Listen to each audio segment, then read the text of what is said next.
আজ যে গ্রামটির কথা বলবো সেই গ্রামেই ঘটে গেছে এক ভয়ঙ্কর মর্মান্তিক ঘটনা। আসুন আপনাদেরকে সেই গ্রামেই নিয়ে যাই। গ্রামটির নাম গোপীপুর। এই গ্রামটির পাশ দিয়ে বয়ে চলেছে একটা নদী, নাম রূপনারায়ণ। এই নদীতেই মাছ ধরে গ্রামের সবাই জীবিকা নির্বাহ করে।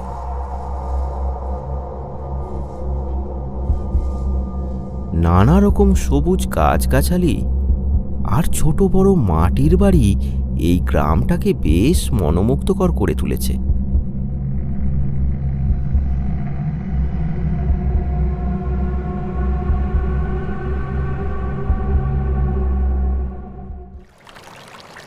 কি লক্ষণ, আজ রাতে মাছ ধরতে যাবে তো? কেন, তুমি খবর শোনোনি? কি খবর? আজ সকালে রেডিওতে শুনলাম প্রচন্ড ঝড় বৃষ্টি হবে। কই না তো, শুনিনি। তাহলে কি তুমি আজ আসবে না? না না, আমি তো আসবো না। আর তুমি জানো তো এই নদীর কথা। তুমি তো আগের বারে দেখলে কেমন নদীর জল উত্তাল হয়েছিল। আমি আসি গো।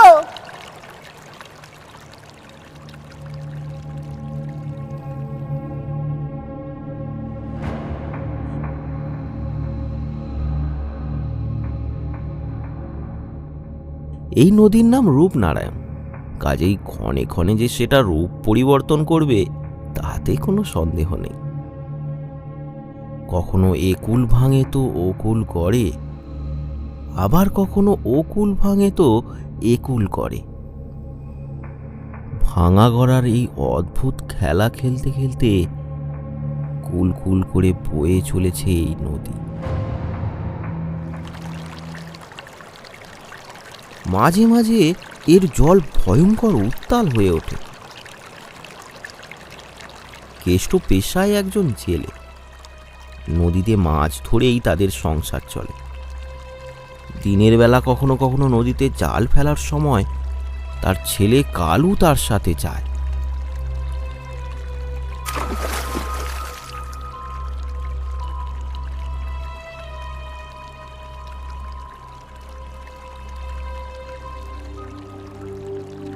তারা খুবই দরিদ্র। নদীতে তারা যা মাছ পায় তাতে কোনো রকমে টেনে টুনে তাদের সংসার চলে। আজ সারাদিন একটাও মাছ জোটেনি তাদের কপালে। তার উপর লক্ষণের মুখে রাতে ঝড়ের কথা শুনে তার মাথায় যেন বাজ পড়ল। ধুর, আজ সকালে কিছু পেলাম না, আর রাতেও আসতে পারবো না। বাবা বাবা, আজ রাতে কেউ আর মাছ ধরতে বেরোবে না। আমি আর তুমি যাবো, তাহলে অনেক মাছ ধরা পড়বে রাতে। না, রাতে আর আসবো না। শুনলি না তোর লক্ষণ কাকা কি বলে গেল? রাতে প্রচুর ঝড় বৃষ্টি হবে। চল বাড়ি চল।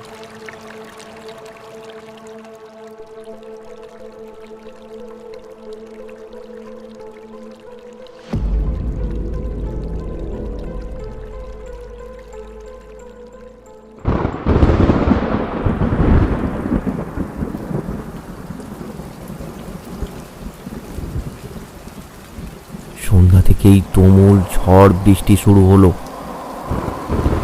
সারা গ্রাম এখন নিস্তব্ধ। শোঁ শোঁ করে বয়ে চলেছে ঝড়।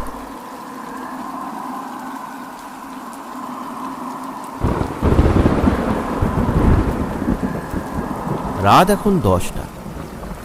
ঝড়টা থেমেছে, কিন্তু মুষলধারে বৃষ্টি হয়ে চলেছে, সাথে মাঝে মাঝে বাজের শব্দ। কেষ্ট ও তার স্ত্রী জেগে বসে আছে। কালু ঘুমিয়ে। আজ আর কেষ্টর ঘুম আসবে না। তার এখন একমাত্র চিন্তা, কাল কি হবে। ঘরে তো এক কণা খাবার নেই। নিজেরা না হয় না খেয়ে থাকবে, কিন্তু কালুর কি হবে?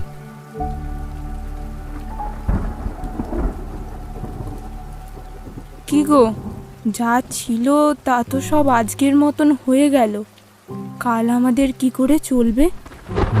তাই তো গো, দেখছি কি করা যায়। বুঝলে গিন্নি, ঝড়টা মনে হচ্ছে একটু থেমেছে। যাই নদী থেকে ঘুরে আসি, যদি কিছু পাওয়া যায়। না না, আজ যেতে হবে না। বাইরের অবস্থা দেখতে পাচ্ছ তো। যদি আজ না যাই তাহলে কাল কিভাবে আমাদের চলবে? দেখো, কাল সকালে ঠিক একটা ব্যবস্থা হয়ে যাবে। আজ যেতে হবে না। এই শুনো, বৃষ্টিটা তো বেশ ভালোই হচ্ছে। সব জলাজমি মনে হয় ডুবে গেছে। আমি একটু মাঠের দিকে যাই, বুঝলে? ওখানে মনে হয় আজ ভালো মাছ পাওয়া যাবে। না, এই বৃষ্টিতে কি দরকার? এই বৃষ্টিতে কেউ বাইরেই বেরোবে না। আরে আরে, কেউ বেরোবে না বলেই তো যাবো। তবেই তো অনেক মাছ পাবো, নাকি? তুমি তো আর আমার কথা শুনবে না। যাও, সাবধানে যেও। দুগ্গা দুগ্গা। কেষ্ট এই ঝড় বৃষ্টির রাতকে উপেক্ষা করে একাই বেরিয়ে পড়ল। ঝমঝম করে বৃষ্টি পড়ছে, মাঝে মাঝে মেঘ ডাকার শব্দ শোনা যাচ্ছে। কেষ্টর মনে একদম ভয় নেই।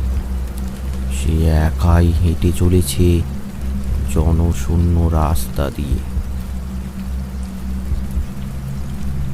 এই বৃষ্টির মধ্যে চারিদিকটা একেবারে আচ্ছন্ন, ফ্যাকাশে। দূরের কিছুই বোঝা যাচ্ছে না।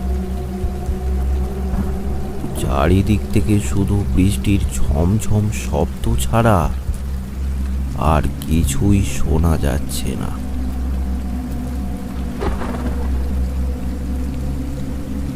এমন সময় কেষ্ট দূরে কতকগুলো আলো দেখতে পেল। তার মানে সে একা নয়, তার মতো অনেকেই বেরিয়েছে এই বৃষ্টিতে। তাহলে তো ভারী সমস্যা। এত লোক মাছ ধরতে এলে বেশি মাছ তো আর তার কপালে জুটবে না। হ্যাঁ, আমি বরং ওই উত্তরের মাঠের দিকে যাই। ওইদিকে কেউ আর যাবে না। কিন্তু ওই হাবু তো সব পুরনো ঘটনা, এখন আর ওসব কিছু নেই। আমি বরং এখন ওখানেই যাই। হাবুর নামটা ভেবে একটু ভয় পেলেও অভাবের কথা ভেবে সে ভয় তার ঘুচে যায়। ওই উত্তরের মাঠে রাতে তো দূরের কথা, দিনের বেলাতেও কেউ যেতে সাহস পায় না, হাবু পাগলার ভূতের ভয়ে। কিন্তু সব ভয় উপেক্ষা করেই কেষ্ট এগিয়ে চলল। বৃষ্টির বেগটা আরো বেড়ে উঠল।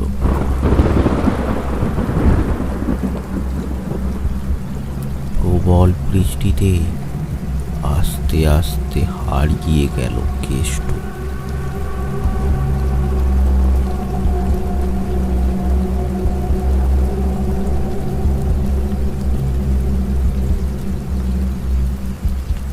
আজ যেন মনটা আমার কেমন কু ডাকছে।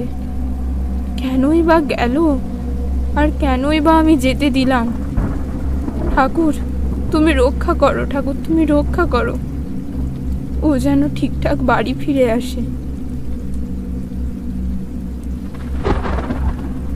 এইভাবেই দুশ্চিন্তা করতে করতে কেষ্টর বউ ঘুমিয়ে পড়ল।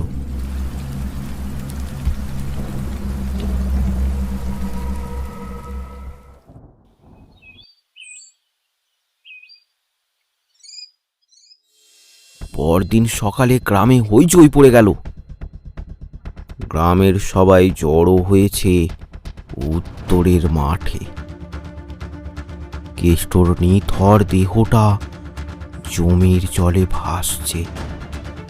তার সারা শরীরে কোথাও কোনো ক্ষতর চিহ্ন নেই। মানুষটাকে আমি কতবার বারণ করলাম, একবারও শুনলো না আমার কথা। হাই হাই ভগবান, এ কি হলো আমাদের? হাই ভগবান।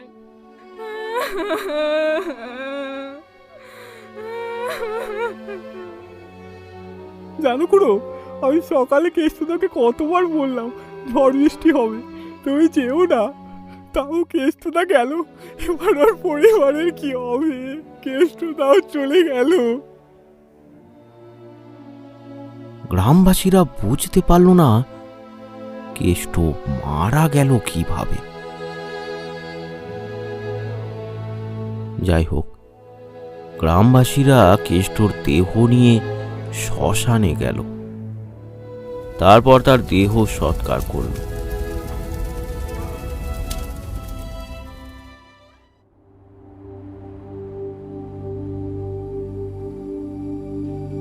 এই ঘটনার পর অনেক দিন কেটে গেছে।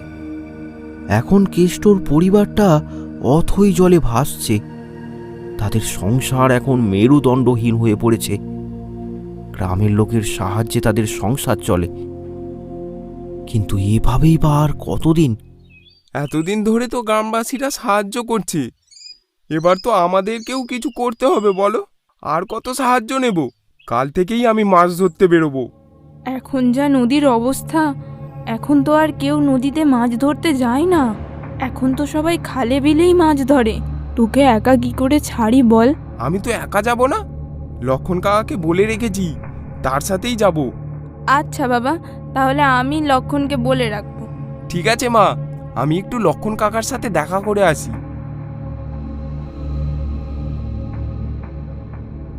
এরপর কালু লক্ষণ কাকার বাড়ির উদ্দেশ্যে বেরিয়ে পড়ল।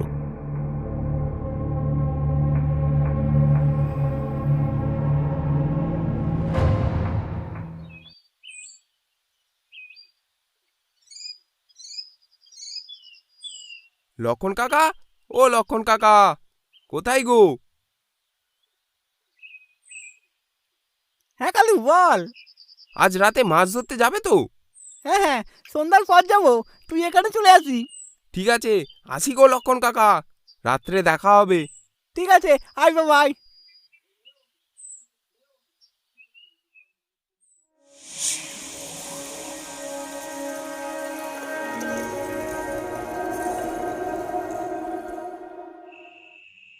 মা, আমি আসছি গো, কাকা তাড়াতাড়ি যেতে বলেছে। সাবধানে যাবি বাবা। দুগ্গা দুগ্গা।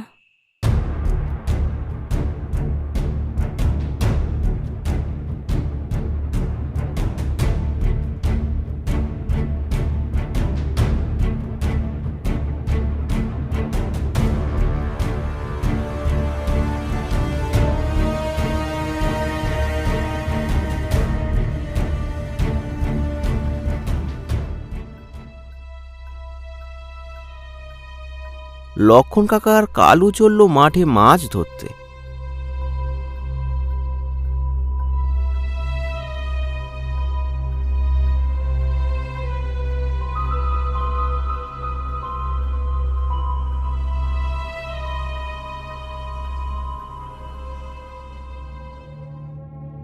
কাকা কাকা, ওই দেখো।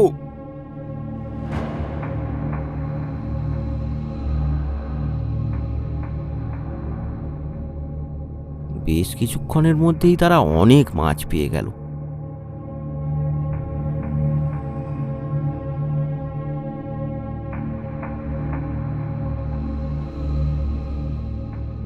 কালু চল বাবা চল, অনেক মাছ হয়েছে, এবার বাড়ি ফিরে চল। তারা খুশি খুশি দুজনে বাড়ি ফিরল।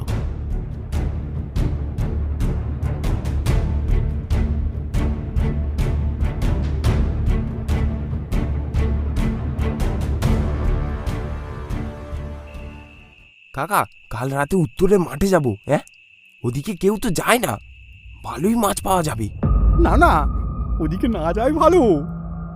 তবে শুনেছি ওদিকে নাকি মাছের মেলা, কিন্তু ওদিকে কেউ যায় না। ওদিকে রাতে না যাই ভালো। কেন কাকা, যায় না কেন? ওদিকে নাকি হাবু থাকে। হাবু? কে সে কাকা? এই চুপ কর, রাতে বিতে ওর নাম নেওয়া ভালো না। তবে ওদিকে কখন তো যাবি না। কি যে বলো কাকা, তুমি এসব বিশ্বাস করো? তুমি তো খুব ভীতু গো কাকা। বেশি সাহস দেখিও না বাবা, চলো চলো পা চালাও।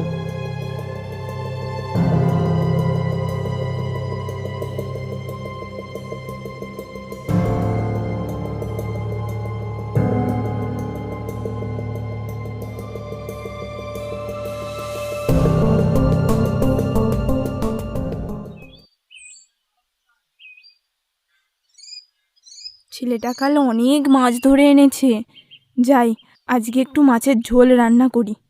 ঠিক আছে মা, রান্না করো, আমি মাছগুলো বাজারে বিক্রি করে আসি।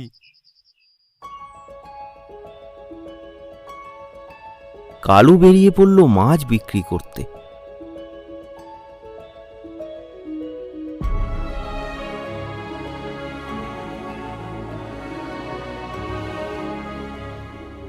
কিছুক্ষণের মধ্যেই সে বাজারে পৌঁছালো। গ্রামের এই একটা মাত্রই বাজার।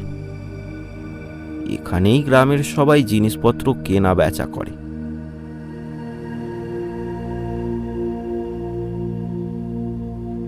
লক্ষণ কাকা আর কালু বসে পড়ল মাছ বিক্রি করতে। কালু লক্ষণ কাকাকে বলল, কাকা, আজ রাতেও যাবে তো? না রে, তোকে তো একদম বলতেই ভুলে গেছি। বাড়ি ফিরে দেখি ছেলেটার খুব জ্বর, তাকে একটু বদ্যি মশাই কাছে নিয়ে যাব। তাই আজ আর যাবো না, কাল যাবো দুজনে।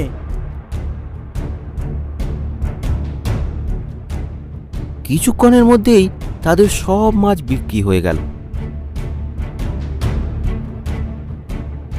এরপর তারা ওই বাজারেই নানান জিনিসপত্র কিনে তারপর বাড়ি ফিরতে লাগলো।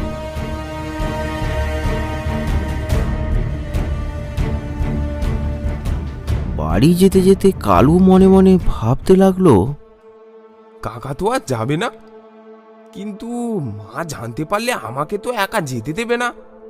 কোনোভাবে মাকে জানতে দেওয়া যাবে না। আজ রাতে আমাকে ওই উত্তরের মাঠে যেতেই হবে।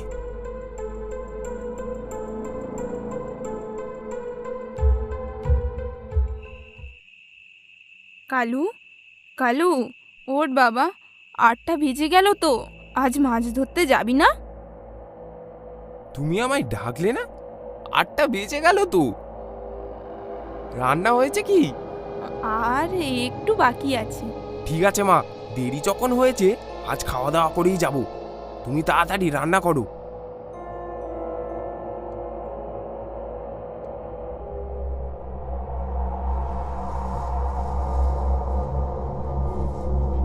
আকাশে আজ ঘন কালো মেঘ,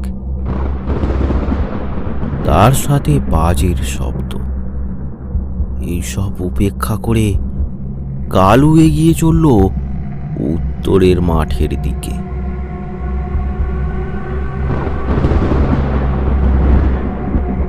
চারপাশটা একেবারে কালো অন্ধকারে ঢাকা।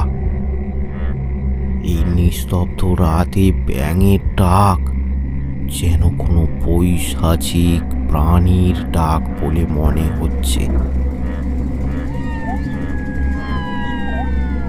দূর থেকে ভেসে আসা শেয়ালের ডাক যেন কালুকে উত্তরের মাঠের দিকে ডাকছে।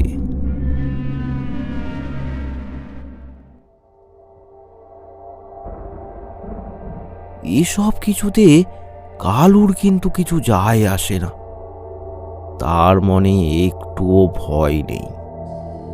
সে এগিয়ে চলেছে উত্তরের মাঠের দিকে।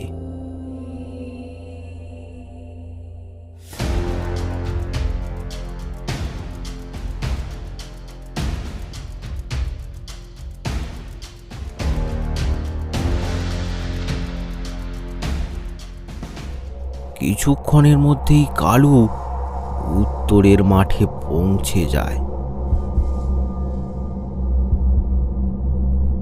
তারপর যথারীতি সে মাছ ধরতে শুরু করে।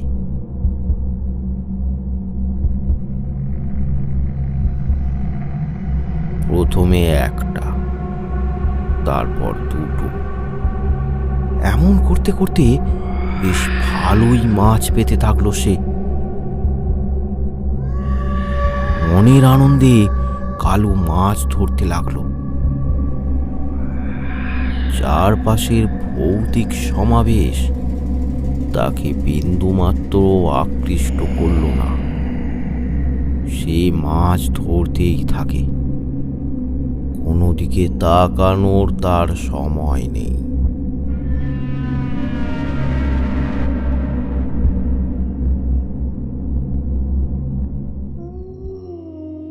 হঠাৎ একটা বেশ বড় মাছ দেখতে পায় কালু। উরি বাবা, কি বড় একটা শোল মাছ, ব্যাটাকে ধরতেই হবে। মাছটাকে ধরতে যাবে, মাছটা ফসকে যায়। এই যা, উসকে গেল। কালুও ছাড়বার পাত্র নয়, সে মাছটাকে পিছু করতে থাকে।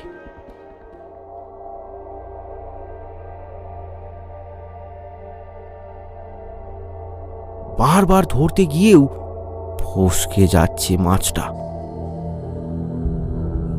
কালু আপ্রাণ চেষ্টা করতে থাকে মাছটাকে ধরার।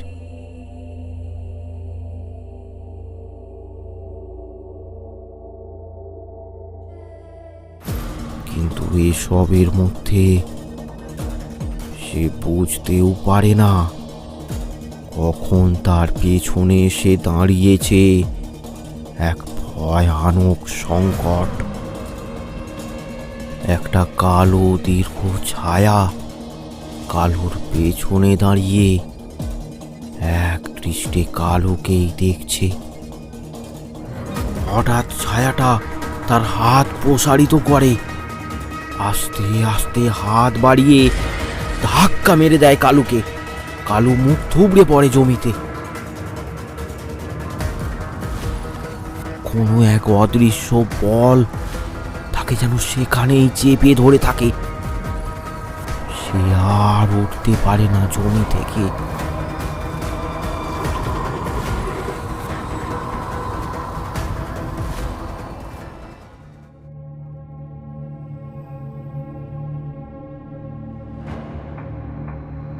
সকাল হয়ে গেছে, কালু কিন্তু এখনো বাড়ি ফেরেনি। কালুর মা উদ্বিগ্নের সাথে লক্ষণের বাড়ি পৌঁছালো। প্রতিমা, ও প্রতিমা, বাড়িতে আছো? আরে আরে বৌদি যে, বলো কি হয়েছে? তুমি এখানে? তাহলে কালু কই? আমি তো জানি না। কেন, তুমি কাল মাছ ধরতে যাওনি? আরে আজ গেলাম কই? কাল থেকে ছেলেটার খুব জ্বর, তাই তো কালুকে বলে দিয়েছিলাম যে আর যাবো না। ও, কাল তাহলে কালু একাই গেছে? কালু এখনো বাড়ি ফিরেনি, তুমি একবার দেখো ও কোথায় গেল।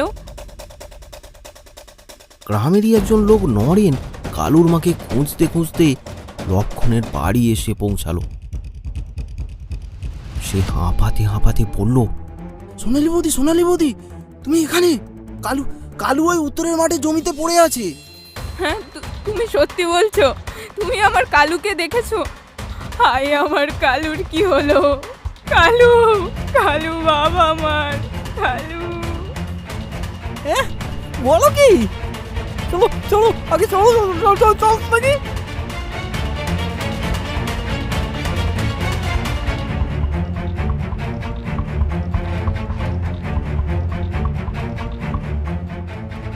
সবাই মিলে ছুটে গেল উত্তরের মাঠের দিকে।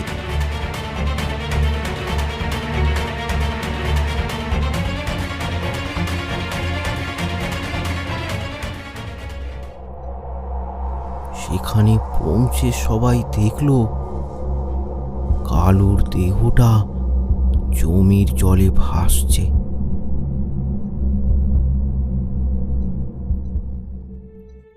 কালুর মা তার ছেলেকে জড়িয়ে ধরে চিৎকার করে কেঁদে উঠল।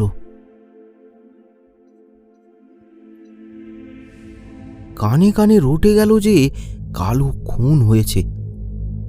সবার মধ্যে এখন একটাই জিজ্ঞাসা, কালু খুন হলো কিভাবে? বেশ কয়েকদিন কেটে গেছে।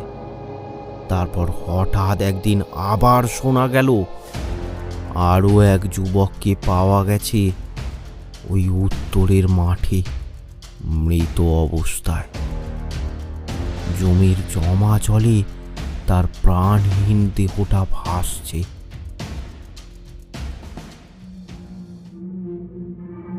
এইভাবে পরপর দুটো প্রাণ চলে যাওয়ায় গ্রামের লোক এবার ভারী চিন্তিত হয়ে ওঠে। তাদের মনে আসে নানান প্রশ্ন। তারা সবাই মিলে এক জায়গায় জড়ো হয়ে এর একটা উপায় খুঁজতে থাকে। ব্যাপারটা তো মোটেই ভালো ঠেকছে না। দুটোই যে প্রাণ গেল তা সবই তো ওই কবরস্থানের কাছে। কেন, কি হয়েছে খুড়ো? সে অনেকদিন আগেকার ঘটনা। হঠাৎ এক সময় গ্রামের সব পুকুর থেকে মাছ চুরি হতে লাগলো। প্রথম প্রথম সবাই ভেবেছিল মাছরাঙা কিংবা উদবিড়ালে মাছ চুরি করে খাচ্ছে। তারপর একদিন দেখা গেল একটা লোক পুকুরে নেমে মাছ ধরছে।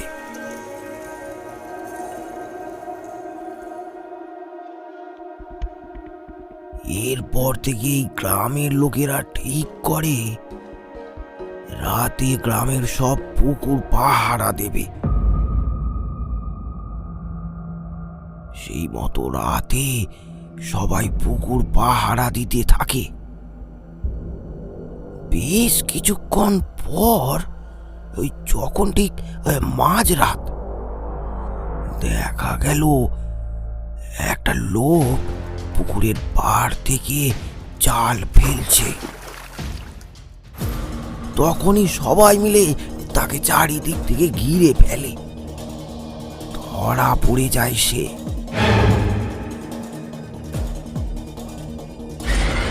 আরে এ তো পাশের গ্রামের হাবু পাগলা রে। এ তো আগেও অনেকবার মাছ চুরি করতে গিয়ে ধরা পড়েছে। তাই তো দেখছি, বেড়াকে আচ্ছা করে দিতে হবে। পাগলা বলে ছেড়ে দেবো নাকি?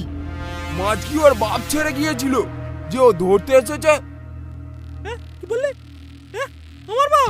আমার বাপ তুলে কথা বলবি না বলে দিচ্ছি, খুব খারাপ হয়ে যাবে। আমার বাপ খুব ভালো ছিল, কি আমার করলাম?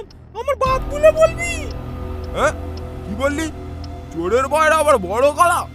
বেটাকে আচ্ছা করে দে তো, দে, মার ওকে, মার মার। এই এই ওর জলটা কেড়ে নে, কেড়ে নে। আরে হ্যাঁ, তোকে এই গ্রামের ত্রিসীমানায় যেন আর না দেখি। এখান থেকে তাড়াতাড়ি চলে যা, নাহলে মার খেয়ে মরবি। কি এমন করলাম গ্রামে সবাই আমাকে মারলো? এর ফল কিন্তু ভালো হবে না বলে দিচ্ছি, এর ফল কিন্তু ভালো হবে না। আমাকে পাগলা বলা, আমার জলটাও কেড়ে নিয়েছি, তোদের আমি দেখে ছাড়বো। কাকে দেখবি তুই? কাকে দেখবি? তারপরেই হাবু পাগলা সেখান থেকে কোনো রকমে প্রাণ বাঁচিয়ে দৌড়ে পালায়।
তার ঠিক একদিন পর সকালে গ্রামের লোকেরা সবাই দেখলো তাদের পুকুরের সব মাছ মরে ভেসে উঠেছে।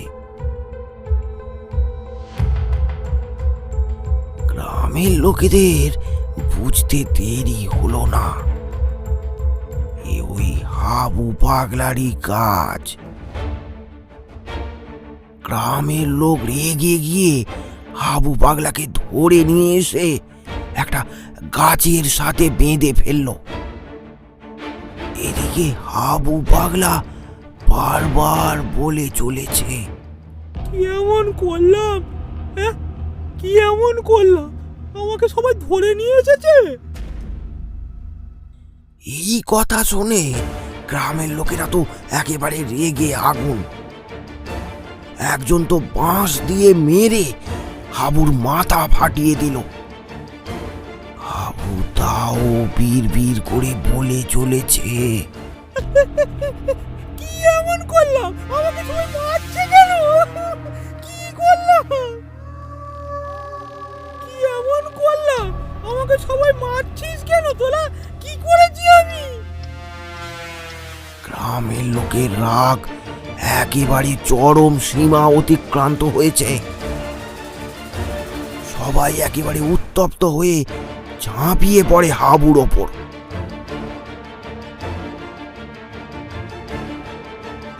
মার খেয়ে আস্তে আস্তে নিস্তেজ হয়ে পড়ে হাবু পাগলা। হাবুর শরীরে তখন বিন্দুমাত্র ক্ষমতা নেই, একেবারে নিস্তেজ নিথর। তাও সে বিড়বিড় করে বলছে, এমন করলাম? আমাকে মারলি?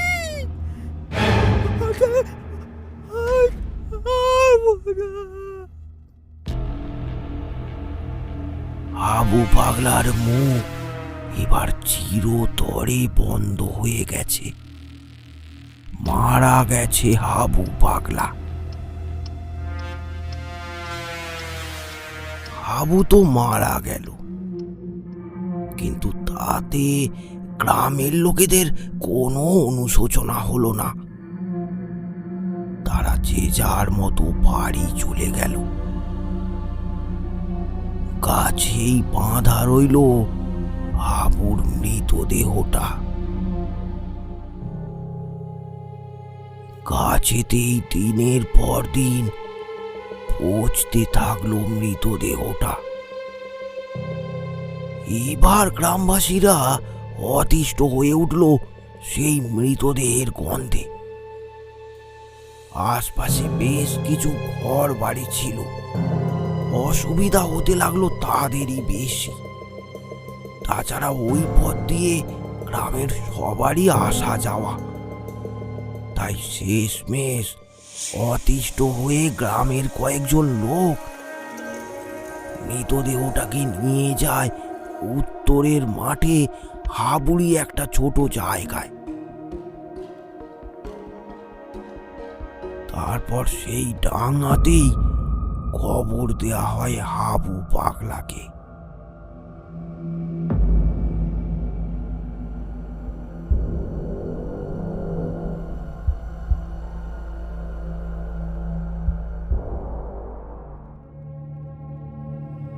গ্রামে এখন শান্তি। কেউ মাছ চুরি করছে না, পুকুরে কেউ বিষও দিচ্ছে না। সব কিছু ঠিকঠাকই চলছিল। কিন্তু হঠাৎ একদিন রামু ওই উত্তরের মাঠ দিয়ে আসছিল।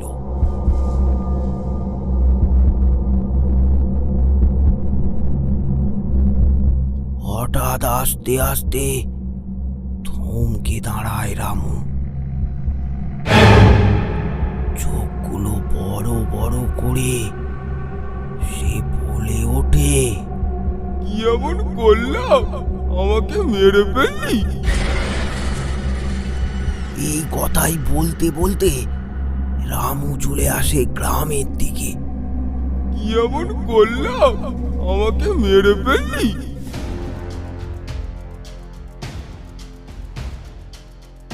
গ্রামের লোক তাকে দেখে রীতিমতো ভয় পেয়ে যায়। রামু তো হাবু পাগলার মতো করে কথা বলছে। গ্রামের লোকের তখন আর বুঝতে অসুবিধা হয় না, হাবু পাগলার ভূতেই ভর করেছে রামুকে। গ্রামের লোকের ভালো মতো কিছু বুঝে ওঠার আগেই সবাই দেখলো রামু গিয়ে ঝাঁপ দিল একটা পুকুরে। রীতিমতো সাঁতার জানা একটা লোক পুকুর থেকে আর উঠতে পারল না। সেখানে ডুবে মারা গেল রামু। সবাই মিলে পুকুরে খুঁজতে লাগলো রামুর দেহটা। কিন্তু কেউই তার দেহের সন্ধান পেল না। প্রায় এক বেলা পর ভেসে উঠল রামুর দেহটা।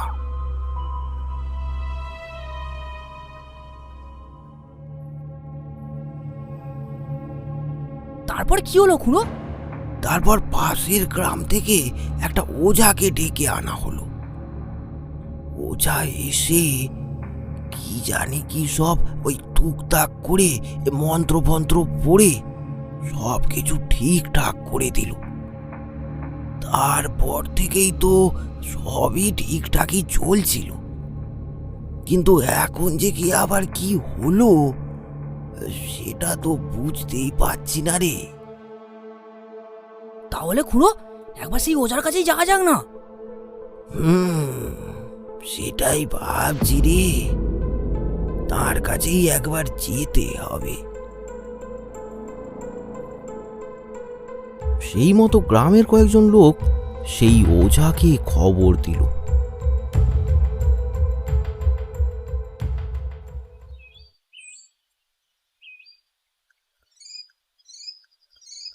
পরদিন ওঝা এসে উপস্থিত। গ্রামের সবাই বটতলায় জড়ো হয়েছে। আমার মনে হয় হাবু ফিরে এসেছে, এসব ওর আত্মারই কাজ। কিন্তু ভবেশ বাবু, তাকে তো আপনি কি সব করে বন্দি করেছিলেন? হ্যাঁ, আমি ওকে একটা বোতলে বন্দি করে ওর কবরের মধ্যে রেখেছিলাম। তাহলে মুক্ত হলো কি করে? আমি এখানে আসার সময় উত্তরের মাঠে গিয়েছিলাম। আমি ওখানে গিয়ে দেখলাম হাবুর কবরটা ক্ষত বিক্ষত।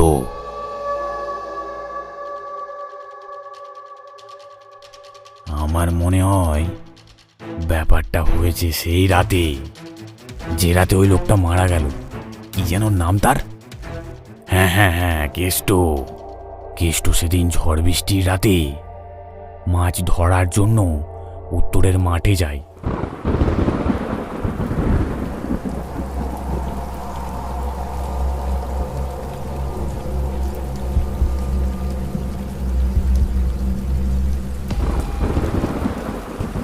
হঠাৎ একটা বাজ এসে পড়ে হাবুর কবরে।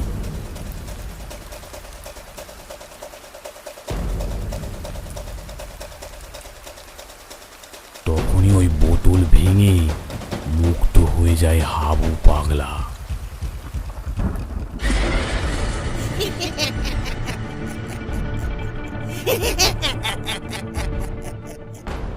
রাতে ও একটা বড় মাছের রূপ ধারণ করে সবাইকে ওর দিকে আকর্ষণ করে।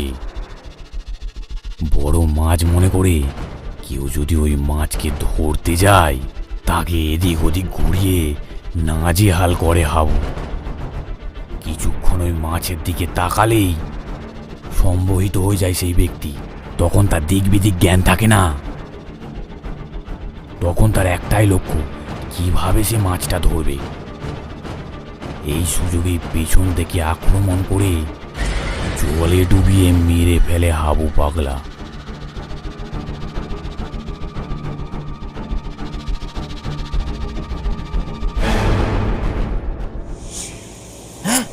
এ তো খুব ভয়ানক ব্যাপার ঘটেছে। হ্যাঁ, আপনি কিছু একটা করুন, দয়া করে ওকে আবার বন্দি করুন। না গো, তার হয় না। আগে যখন বন্দি করেছি ও তখন মানুষের শরীরে প্রবেশ করত, তাই ওকে তখন বন্দি করা গেছে। কিন্তু এখন ও অন্য রূপ নিয়েছে, এ রূপে তো ওকে বন্দি করা সম্ভব নয়। তাহলে কি কোনো উপায় নেই? ও যখন মাছ রূপে থাকবে তখন ওকে যদি কেউ এক কোপে শেষ করে দিতে পারে, তাহলেই ওই শয়তানের বলি হবে। তবে ও চোখের দিকে বেশিক্ষণ তাকানো যাবে না, না হলে ও তাকে সম্মোহন করে নেবে। কিন্তু ভবেশ বাবু, এটা করবে কে? কেউ কি পারবে? দেখো, এটা তোমাদেরই করতে হবে, না হলে ধীরে ধীরে গ্রামের সবাইকে মেরে ফেলবে ওই হাবু পাগলা। আমি এখন আসি, তোমরা সব সাবধানে থেকো।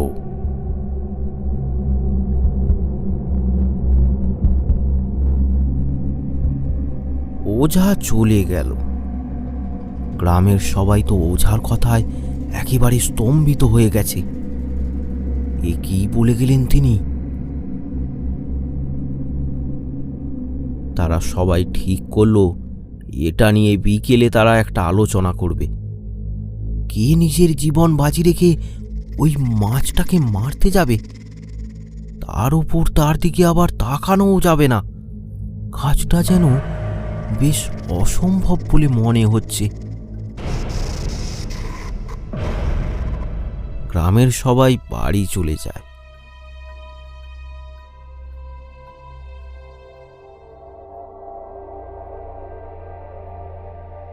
সেই দিনই বিকালে ঘটল আবার এক মর্মান্তিক ঘটনা।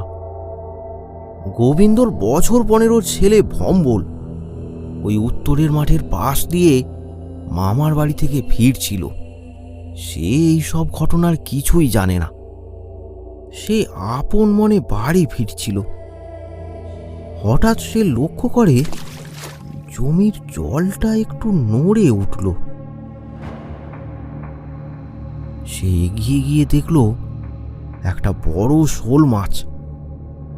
উড়ি বাবা, কি বড় একটা মাছ! আজ ধরতেই হবে বেটাকে।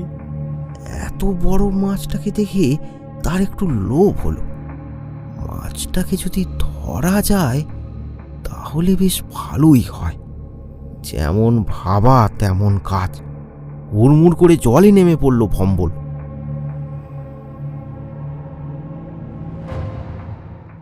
তারপরই শুরু হলো সেই পৈশাচিক খেলা। মাছ হয়ে গিয়ে চলেছে, তার সাথে ভম্বল। যতবার মাছটাকে ধরতে যাচ্ছে মাছটা ঠিকই ফসকে যাচ্ছে। মাছটাকে ধরার প্রাণপণ চেষ্টা করছে ভম্বল।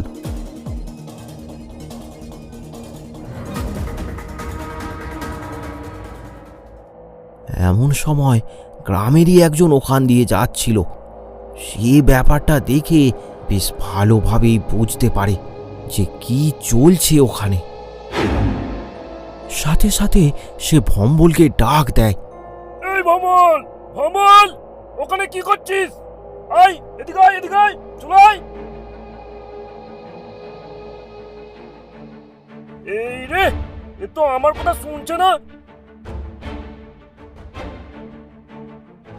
এরপর লোকটা তাকে গিয়ে ধরে নেয়। এই চল চল চল, মানে খুব মারবো, চল চল চল চল। আমি মাছ ধরবো, ছাড়ো ছাড়ো আমাকে, আমি মাছ ধরবো, ছাড়ো। তারপর তাকে ধরে তার বাড়ি নিয়ে যেতে থাকে। আমি মাছ ধরবো, ছাড়ো ছাড়ো আমাকে, আমি মাছ ধরবো, ছাড়ো। ভম্বল এখন পাগলের মতো উন্মাদ। তাকে কিছুতেই ধরে বাড়ি নিয়ে যেতে পারছে না লোকটা।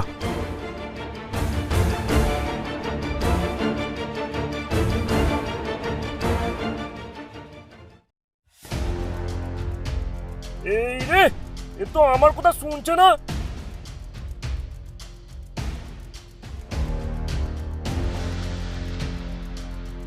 এই চল চল চল, মানে খুব মারবো, চল চল চল চল।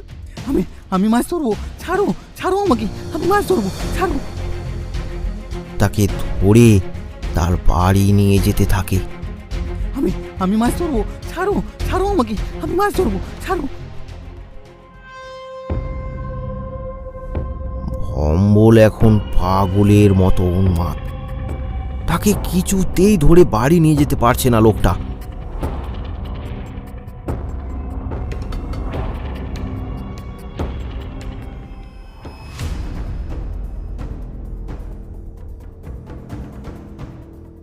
গোবিন্দর বাড়িতে অনেক লোক এখন জড়ো হয়েছে। ছেলেকে ধরে বসে আছে গোবিন্দ। ভম্বল পাগলের মতো ছটপট করছে। হঠাৎ গোবিন্দ বলে উঠল, এই সব হচ্ছে ওই কেষ্টর জন্য। নিজে মরে গেল আর সবার সর্বনাশ করে গেল। তুমি ঠিক বলেছো গোবিন্দ, আজ ওর জন্যই আমাদের এসব দিন দেখতে হচ্ছে। নিজে মরলো আর বেড়াটাকেও মারলো। এবার আমাদের পালা। না না গোবিন্দ, না না, এইসব বলো না। সে কি জেনে বুঝে কিছু করেছে? তুমি চুপ করো খুড়ো, তুমি চুপ করো। ওর ওখানে যাওয়ার কি দরকার ছিল? গ্রামের সবাই এখন কেষ্টকেই এসবের জন্য দায়ী করছে। দূরে দাঁড়িয়ে এইসব শুনছিল কেষ্টর বউ। তার দু চোখ বেয়ে জল গড়িয়ে পড়ছে।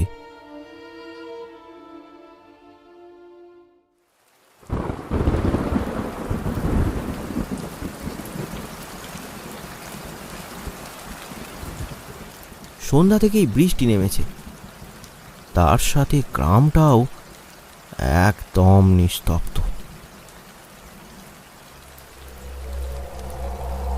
তখন মাঝরাত।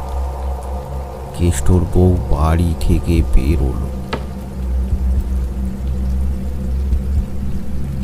এই বৃষ্টির মধ্যে না ছাতা না বর্ষাতি, ভিজে ভিজেই সে চলেছে উত্তরের মাঠের দিকে।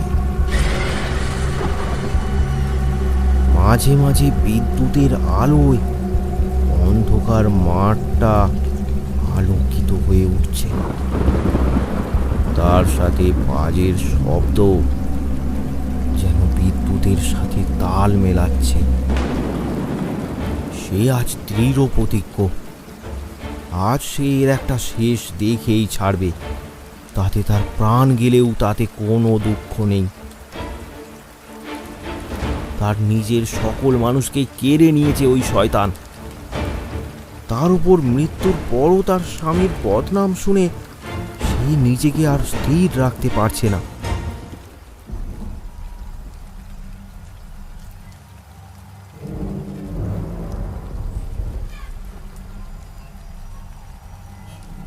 অবশেষে সে এসে পৌঁছালো উত্তরের মাঠে। মুষলধারে বৃষ্টি পড়ছে। সে এদিক ওদিক দেখতে থাকে। চারিদিকে একেবারে ফাঁকা, কোথাও কিচ্ছু দেখা যাচ্ছে না। কোথায় সেই হাবুর আত্মা? বেরিয়ে আয়, বেরিয়ে আয় বলছি। হঠাৎ একটা তীব্র ঝড় উঠল।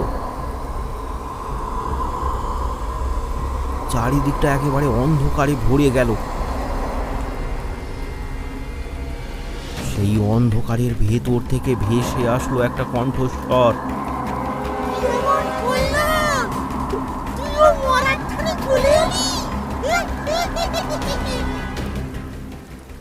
মরার জন্য নয় রে শয়তান, ওকে মারার জন্য এসেছি আমি।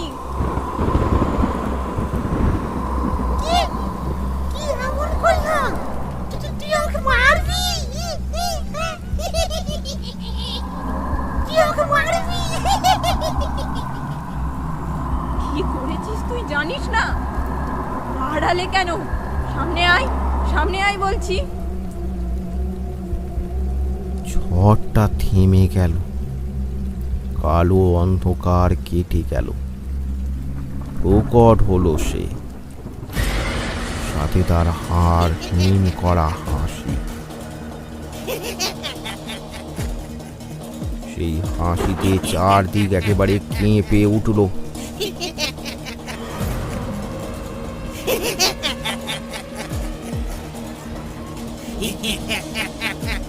কালুর মা কিন্তু একটুও ভয় পেল না। সে তার নিজের জীবনের বাজি রেখেছে। আজ আর তার কোনো ভয় নেই। সে জমি জমা জল দিয়ে ছুটে গেল সেই ছায়ামূর্তিটার দিকে। কিন্তু হঠাৎই ছায়ামূর্তিটা অদৃশ্য হয়ে গেল। রাগে এদিক ওদিক দেখতে থাকে কালুর মা। আজ সেই ভূতের সংহার করবেই। কিন্তু কোথায় সেই ভূত? চারিদিকে একেবারে ফাঁকা। এদিক ওদিক তাকিয়েও সেটাকে আর দেখা গেল না। এক জায়গায় স্তব্ধ হয়ে দাঁড়িয়ে থাকে কালুর মা। অপেক্ষা করতে থাকে শয়তানের রূপ বদলানোর জন্য। হঠাৎ সে দেখতে পেল তার সামনে জমির জল কিছুটা নড়ে উঠল। সেদিকে ভালো করে লক্ষ্য করলে দেখা গেল একটা বড় মাছ জলে ভেসে আছে, আর তার দিকেই দেখছে। তারপর সে শাড়ির আঁচল ছিঁড়ে চোখে বেঁধে নিল, আর কোমরে গোঁজা দাটাকে বের করে সেটাকে উঁচিয়ে ধরল। তারপর কান পেতে শুনতে লাগলো শয়তানের নড়াচড়ার শব্দ।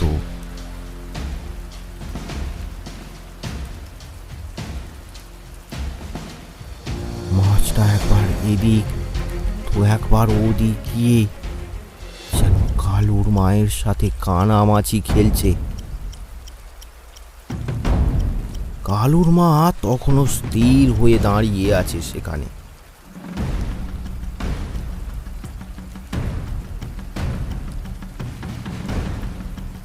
সব নিস্তব্ধ, জল নড়ার শব্দ আর শোনা যাচ্ছে না। কিছুক্ষণের মধ্যেই আবার শোনা গেল জল নড়ার শব্দ। সাথে সাথে কালুর মা দাটা উঁচিয়ে ঝাঁপিয়ে পড়ল তার ওপর। ধীরে ধীরে জলটা একেবারে কালো হয়ে গেল।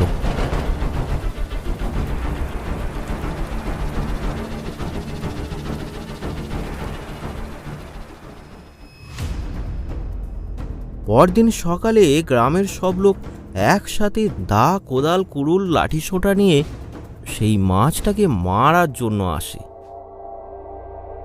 তারা উত্তরের মাঠের সামনে এসে দেখে সেখানে জমির আলে কর্দমাক্ত অবস্থায় বসে আছে কালুর মা। তার পাশে পড়ে আছে একটা রক্তাক্ত দা। তাহলে ওই মাছ কি মারা গেছে? ওই যার রূপ ধরে ওই হাবু পাগলা? হ্যাঁ, আপনাদের গ্রামের সব বিপদ কেটে গেছে, যা শুরু হয়েছিল আমার স্বামীর জন্য। গ্রামের লোকেরা আজ খুব অনুতপ্ত বোধ করে তাদের ব্যবহারের জন্য। কালুর মাছ আবার প্রমাণ করল যুগে যুগে শয়তান বধে নারী শক্তির মহিমা।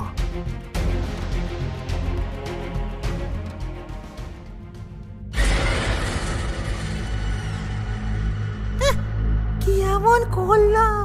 তোমরা কেউ সাবস্ক্রাইব করছো না কেন?